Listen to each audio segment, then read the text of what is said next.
February 19th, 2011. Loudoun County gets the call. 21-year-old Bethany Decker is missing, 5 months pregnant. Weeks earlier, she returned from Hawaii with her husband, and then, on January 29th, she vanishes from her real life. Her phone and bank accounts go silent. No work, no classes. But her Facebook keeps talking. Messages that say she messed things up, needs to be alone, and won't tell anyone where she is. Friends read the words and feel it immediately. The voice doesn't sound like Bethany.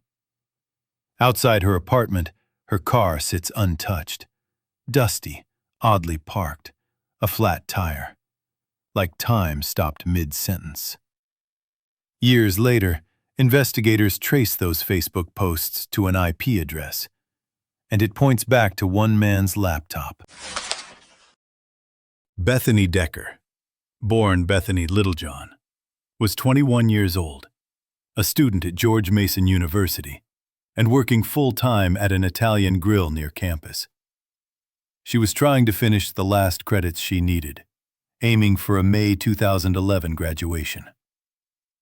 From the outside, it looked like a young life moving forward on schedule. School, work, a small family, and plans forming just beyond the next semester. In 2009, Bethany married Emil Decker. Emil served with the National Guard, and his deployment to Afghanistan meant long stretches of absence. Weeks and months where the marriage existed through calls, messages, and a calendar that kept counting down and restarting.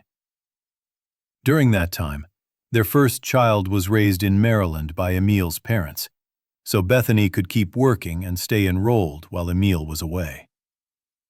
Then, in 2010, a new person enters her orbit through the most ordinary doorway, a customer in the restaurant where she worked a night shift. His name was Ronald Roldan. According to the case materials, he was originally from Bolivia, moved to the United States at age 11, and was roughly 8 years older than Bethany. He was also married with children at the time. Bethany and Roldan became close. That closeness became an affair, and the affair became a second life, one that had to be hidden, managed, and explained away. By late 2010, Bethany learned she was pregnant with Roldan's child. She rented a new apartment at Orchard Grass Terrace in Ashburn and began living with him, while Emil, deployed overseas, did not know. But what looks like escape on paper can become confinement in real time. The file describes Roldan as intensely controlling, demanding constant check-ins, insisting Bethany report where she was, and even requiring photos of her surroundings and the people with her. During arguments, the materials describe violence. Bethany told her parents she was being abused. Her parents tried to help her leave safely. They reached out for guidance, including contacting the National Domestic Violence Hotline and discussing a protective order.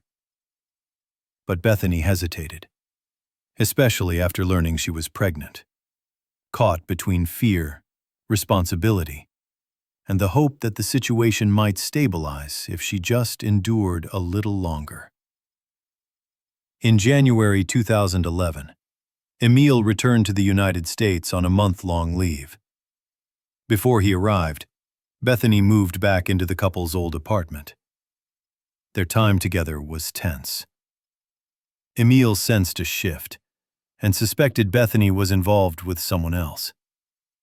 Instead of confronting it head-on, he proposed a trip to Hawaii, something they rarely did. Perhaps as a reset.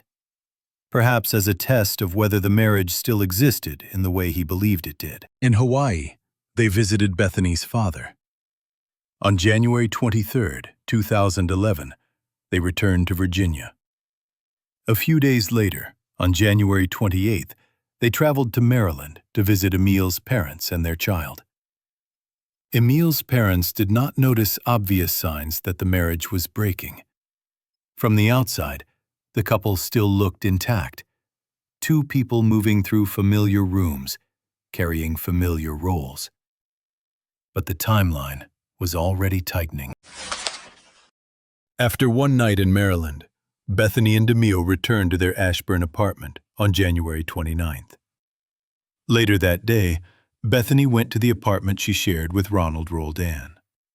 It's the last date investigators could confirm where she was, before her life, as everyone knew it, simply stopped. That afternoon, Bethany called her workplace about scheduling. She even asked for the night shift. But she never showed up. There was no follow-up call to explain, no message to a manager, no routine excuse. She just didn't arrive, and then didn't arrive again. Roldan later offered a version of that day, that he and Bethany separated quickly, that he withdrew cash from an ATM, and that he returned to wait for his ex-girlfriend, Danielle Olvera, to bring their two children. Olvera said she did not see Bethany there. She asked why. Roldan told her only that Bethany had left, and when pressed again, his answers turned vague. Investigators found that hard to accept at face value, because the record describes Roldan as someone who demanded constant reporting. If Bethany had truly left, the question was simple. Left for where? And why would he not know? Especially when she had already indicated she would be working that night. On February 2nd, Emil's leave ended. He prepared to return to Afghanistan. Friends saw him off at the airport. Bethany, who normally would have been there, did not appear. The absence didn't come with an explanation. It came with silence. By February 19th, Bethany's grandparents reported her missing to the Loudoun County Sheriff's Office and told police she was 5 months pregnant. When they went to check on her, they found her Hyundai still outside the apartment, dusty, oddly angled, with a flat tire. It looked like a car that had been left behind, not parked. They knocked on the door. There was no answer. Investigators began tracing the practical evidence of a person's daily existence. After January 29th, Bethany never used her phone or her bank accounts. She stopped going to work and class. Yet her final semester tuition had already been fully paid, suggesting she had been planning to continue, not vanish. There was no record of her leaving the country, and no local hospital record of an abortion. And still, her Facebook kept moving. Messages went out to friends. The tone was strange. The content felt staged. Statements that she had messed things up, needed to be alone, and couldn't tell anyone where she was. Some messages even framed dating Roldan as the best thing she'd experienced. Bethany's mother, Kimberly Nelson, told police that friends were calling with the same reaction. They hadn't seen Bethany, and the online voice did not sound like her. With the last confirmed contact on January 29th, investigators narrowed in on 2 men, Emil Decker and Ronald Roldan. Both had seen her that day. Both had potential motive. Loudoun County arranged for Emil to return from his post in Afghanistan to cooperate. Emil said he knew nothing about Bethany's disappearance, and he passed a polygraph. Roldan, meanwhile, had moved out of the Ashburn apartment. Investigators found him living in his mother's home in Centerville, in the basement. He told police he hadn't seen Bethany since January 29th and assumed she would not return. Searches of the shared apartment and nearby areas produced nothing. Police also noted contradictions in Roldan's statements about Bethany's car, when he noticed it, and when he last saw it. In March 2011, a search warrant at his mother's home turned up Bethany's car key. Roldan claimed it was only a spare he hadn't returned yet. Investigators seized phones, a laptop, and notebooks, but they found no useful evidence, believing the devices may have been cleaned. They also learned Roldan had a criminal history. Even with suspicion hardening, the case stalled in a familiar nightmare. No body, no direct evidence, and a young woman's life fading into unanswered questions. Years later, a separate act of violence would pull Bethany's name back into focus. This time, hundreds of miles away in North Carolina. In the early morning hours of November 12, 2014, police received a call from Vicki Willoughby. She said she and her boyfriend had shot at each other. Willoughby described an argument that escalated into assault. Hair pulled, punches to her neck and face, a bite, torn clothing. She said she fired a gun she had hidden because she believed he was violent. She said Roldan took the gun and fired 3 shots, seriously injuring her right eye and right arm, and refused to call 911 even when she begged. Willoughby escaped with her dog to a neighbor's home. Doctors later confirmed she lost vision in her right eye. Police arrested Roldan and set bail at $1 million. Willoughby was not charged. Investigators considered her actions self-defense. That case caught the attention of Loudoun County investigators.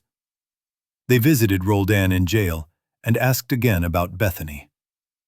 He refused to speak and directed them to his lawyer. In May 2016, Roldan took a plea deal in North Carolina.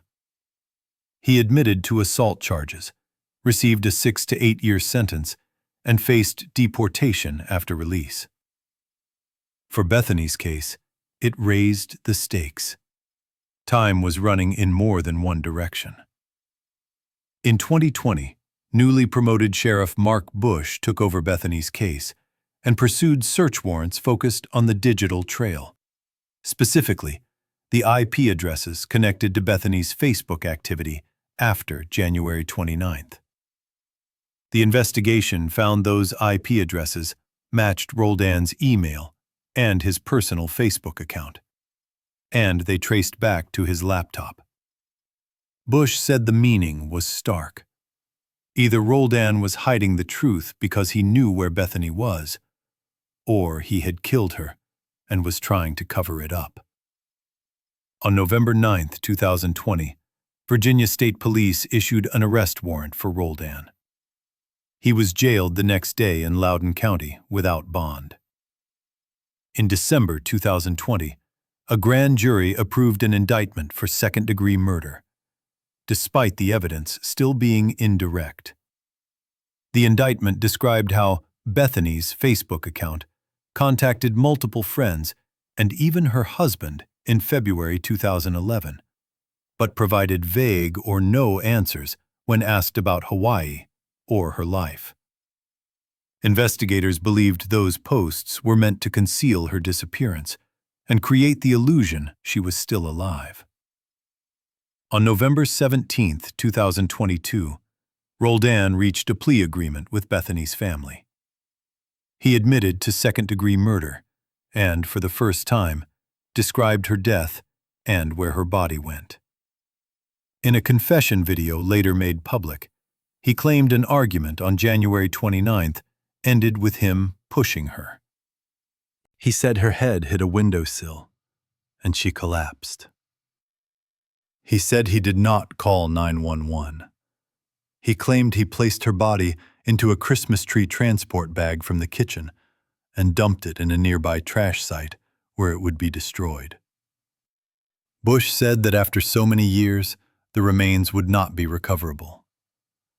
Investigators challenged Roldan's account, pressing him on whether strangulation was involved. He denied it.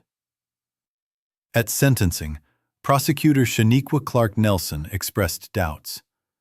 She suggested the conflict may not have been only about scheduling.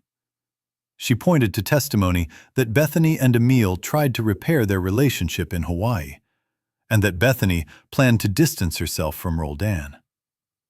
Nelson also suggested jealousy over the Hawaii trip could have fueled greater control and abuse. Roldan insisted it was an accident and apologized.